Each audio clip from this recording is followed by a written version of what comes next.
Hello, so I'm just doing a little recording for you for lots of different exercises you can do with the ring.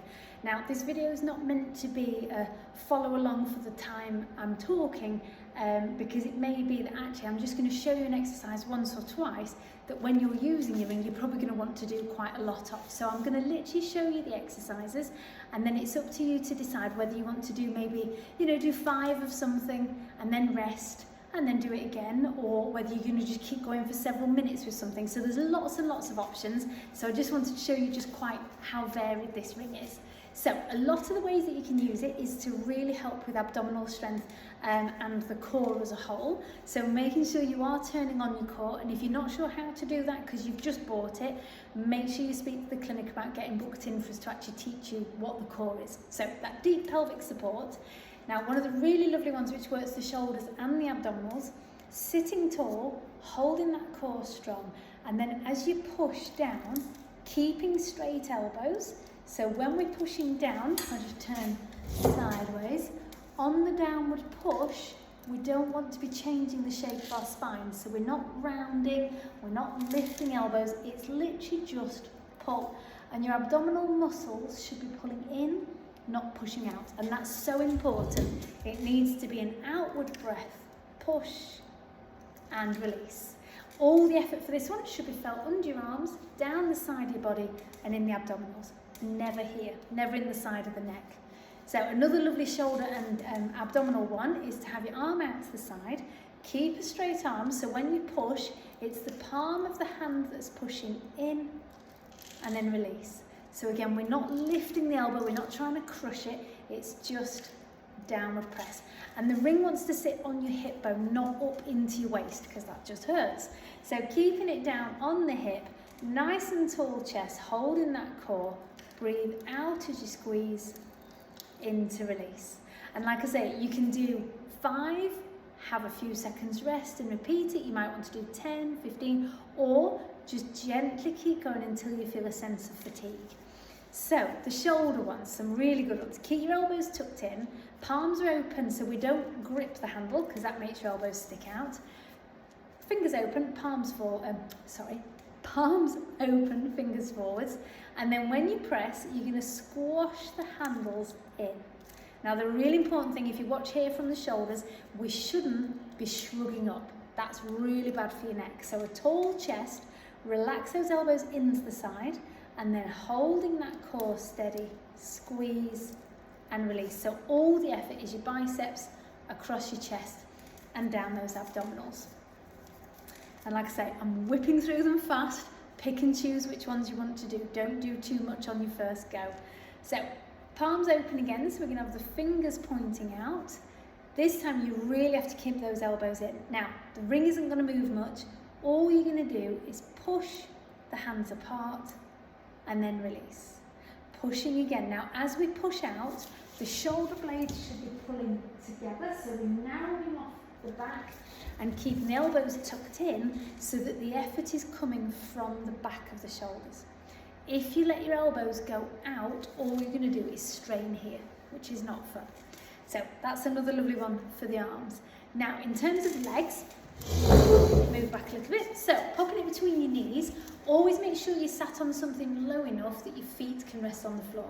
If you're struggling to get your feet down, you need to sit on something lower to make sure it's safe. So ring between the knees, keep a tall spine, and then just squeezing in and release. Now the lovely thing with this one, you can do it laid on your back. So you can lie on your bed, knees bent, and then we're just pulling in. All the effort should be here. It's your inner thighs gently squeezing in and releasing out. Now, if you can get the handles to touch, that's the ultimate aim, to be strong enough to bring the handles to touch, but that takes a lot of practice and it is really difficult in here. So gentle control, and to make this one really work your thighs, as you release, just stop before the ring goes back to being a circle. So don't just ping and relax, keep it kind of tensioned, squeeze as best you can, and then just release, just to an open position, and then go again. But we're not just going ping, relax, because that just makes your muscles lazy. You can do it on the outside of your knees now without being too personal. It depends on what body shape you are. When you put your knees inside, there is a limit. If you've got quite large thighs, you might find that you're just pinned in. So it depends on your legs, but what we can do there is push the knees out and then let them come back in. Now this is going to target right in your buttocks. So it shouldn't hurt across your back. It should be just a nice effort just in the sides of the hips and buttocks. Breathing out with the effort, into release. Now keeping the core active, maintaining that pelvic floor and breathing, it all helps. For me personally, I'd say it's essential. You should be doing that.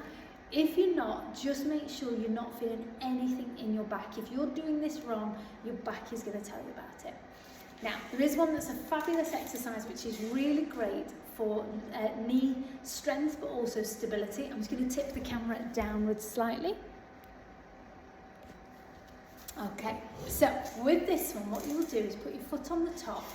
Now, the plan is to push down, but we're not trying to go up and down, just push into it, and there will be a lot of wobble and uncertainty and trembling.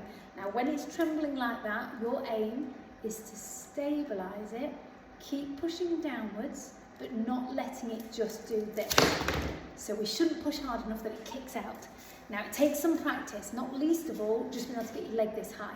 So if you struggle with that part of it, hold on to the leg, give it some support, and then just work down into it.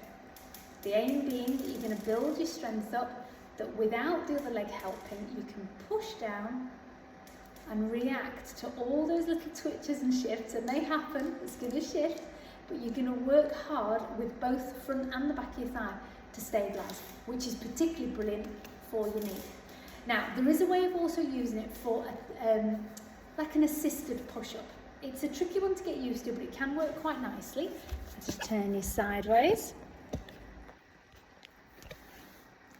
Okay, so you would never just suddenly start doing push-ups on the floor because that's crazy. But what you can do is put the handle into the centre of your chest, possibly put a folded towel there just for a bit of padding. So put the handle in your chest, put the other handle against the wall, and then it's going to help you with push-ups. So you can then just gently bend in and gently push out. Now obviously the ring is taking some of your weight, which makes it quite easy. For a lot of people against the wall, I mean, I'm not actually using my arms at all. The ring is just doing it for me. But it's a nice way to get used to the idea of a push-up, because eventually you can do it on the floor. Have it under your chest and start to work into that. Most people don't even need to consider trying to do push-ups on the floor. It's, you know, it's a bit much. But there's so much you can do with this just by putting it in an angle. Work with what you've got there, just working in and out of the resistance and just taking it steady. Don't force it, don't do too many. And most importantly, the muscles from your neck to your shoulder here, they should not be taking over and getting tight. And then the ones down the center, either side of your spine, if they're tightening and objecting, something's going wrong. So any questions, just drop us an email and have fun with your ring.